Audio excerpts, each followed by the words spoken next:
찬송가 295장 함께 찬송하겠습니다.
오늘 말씀은 누가복음 7장 11절에서 17절까지 말씀입니다.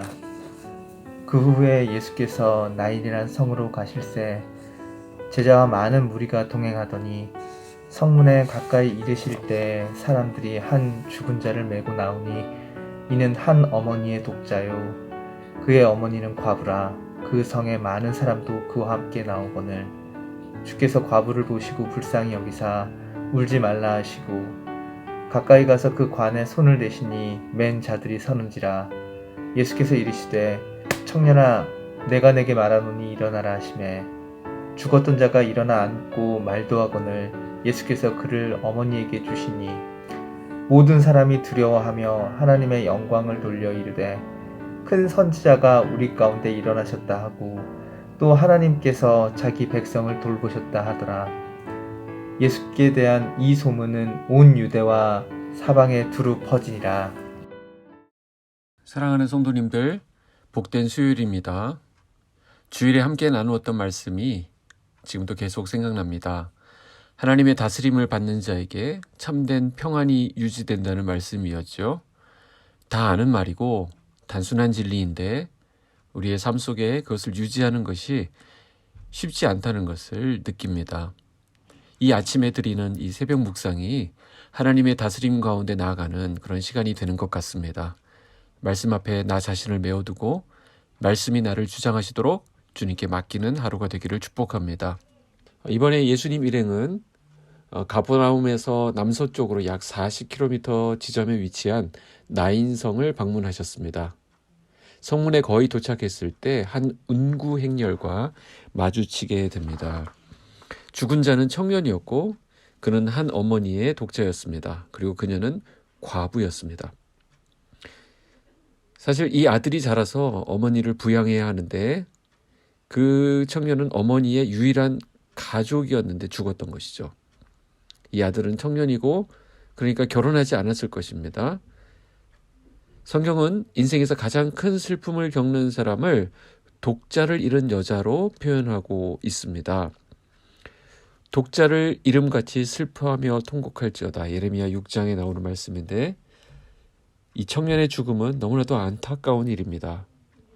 그러나 카메라 앵글의 초점은 외아들의 죽음이 있는 관이 아니라 관을 쳐다보고 따르는 그 어머니를 클로즈업합니다. 죽음의 고통은 남아있는 어머니의 몫이기 때문입니다. 이 고통에는 연대감이 생겨서 어머니의 고통은 가족이 고통이 되는 것이고 가족의 고통은 동네 사람들의 고통이 되는 것이고 동네 사람들의 고통은 이 장례 행렬을 바라보는 사람들의 고통으로 전이됩니다. 예수님도 이 과부의 슬픔에 참여하십니다. 그만큼 이스라엘에서 한 사람의 고통은 그 통곡 소리를 듣는 모든 사람들의 고통으로 다가옵니다. 사람들이 할 수 있는 것은 여자와 함께하며 위로하는 것이었습니다. 그 성읍의 많은 무리도 그 여자와 함께 있었다라고 말합니다. 근데 예수님은 어떻게 하십니까? 예수님은 여자를 보시고 불쌍히 여기셨습니다.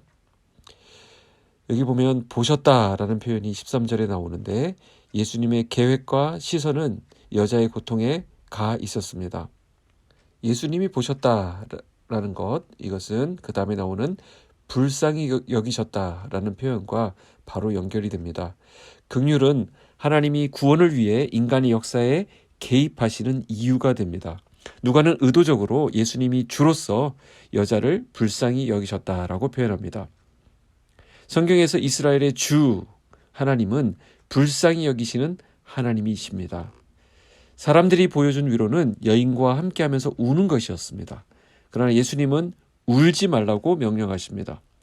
그리고서 예수님이 첫 번째로 보이신 행동은 그 관에 손을 대신 일이었습니다. 이것은 장례 절차를 중지시킨 행동이었습니다. 그래서 관을 맨 자들이 멈춥니다. 예수님은 시체에 손이 닿으면 부정하게 된다는 사실에 개의치 않으십니다. 그리고는 청년에게 일어나라고 명령하십니다. 그랬더니 청년은 살아나 앉아서 말을 하기도 합니다. 청년의 생명은 누구에게 속해 있습니까? 바로 예수님께 속해 있습니다. 예수님은 이제 아들을 어머니에게 돌려줍니다. 예수님은 아들을 살림으로써 장례식을 살아난 아들의 생일 잔치로 만드셨습니다. 그리고 이 장면을 본 모든 사람들은 두려워했습니다. 16절에 나오죠. 이것은 하나님의 임재를 경험했을 때 나타나는 당연한 반응입니다.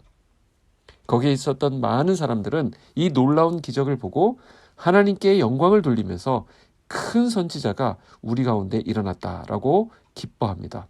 그리고 하나님께서 자기 백성을 돌아보셨다라고 고백합니다.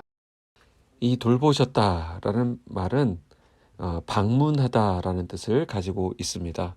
일찍이 이스라엘 백성은 하나님이 애굽의 노예로 고통당하던 자신들을 방문하셨다라고 고백한 적이 있습니다. 나인성의 청년이 살아난 사건은 하나님이 자기 백성을 구원하기 위해 방문하실 것이라는 기대가 성취된 사건입니다. 예수님을 통한 하나님의 방문은 이스라엘에게 있어서 하나님의 은혜입니다. 하나님은 긍휼의 예수님을 통해 고통 중에 있는 사람을 신방하신 것이죠. 어머니의 기쁨은 온 백성의 기쁨으로 번지게 됩니다.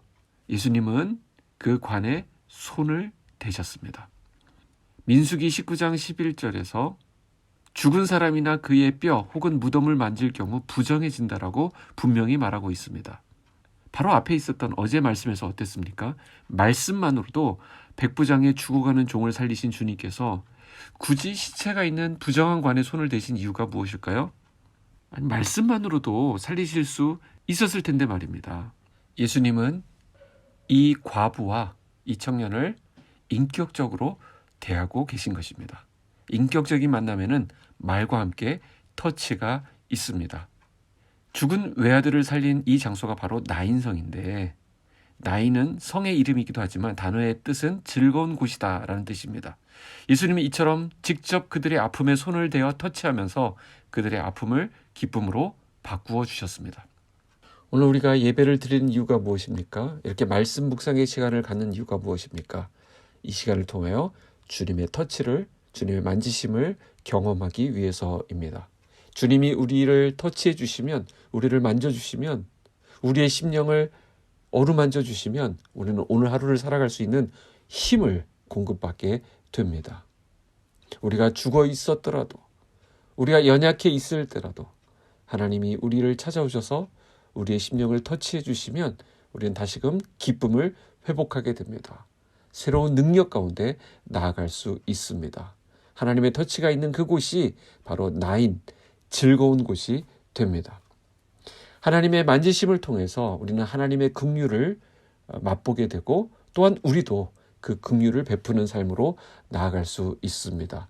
하나님의 터치가 있었던 사람은 이웃의 아픔과 주변의 슬픔, 그들의 약함에 공감할 수 있게 되고, 기꺼이 우리 또한 손을 내밀어 터치할 수 있는 그런 자리에 있게 됩니다. 우리가 주변을 섬긴다는 것, 누군가를 돕는다고 하는 것은 물질로만 되는 것이 아닙니다. 말로 하는 것, 물질로 하는 것은 누구나 할 수 있습니다. 그러나 우리에게 필요한 것은 우리 주님처럼 그것을 똑바로 직시하고 또 공감하고 다가가야 하고 터치해야 합니다. 어떻게 그것이 가능합니까? 결국 주님의 긍휼에서 비롯되는 것입니다. 오늘 우리의 약함을 주님께 보이고 그분 앞에 겸손히 무릎을 꿇읍시다. 그리고 주님의 만져주심을 간구합시다. 오늘 하루 그 힘으로 살아가시는 저와 여러분 되시기를 주님의 이름으로 축복합니다. 기도하겠습니다. 사랑이 풍성하신 하나님 아버지, 감사합니다. 하나님, 오늘 말씀으로 우리를 만져주셨사오니 주님의 손이 닿은 그곳에 치유가 나타나게 하여 주시고 다시금 회복되는 역사 있게 하여 주시옵소서. 하나님, 주님 주신 힘으로 오늘을 살기를 원합니다. 우리가 가는 곳마다 예수 그리스도가 증거되게 하여 주시고 우리 주변이 살아나는 역사가 있게 하여 주시옵소서. 예수님의 이름으로 기도하옵나이다. 아멘.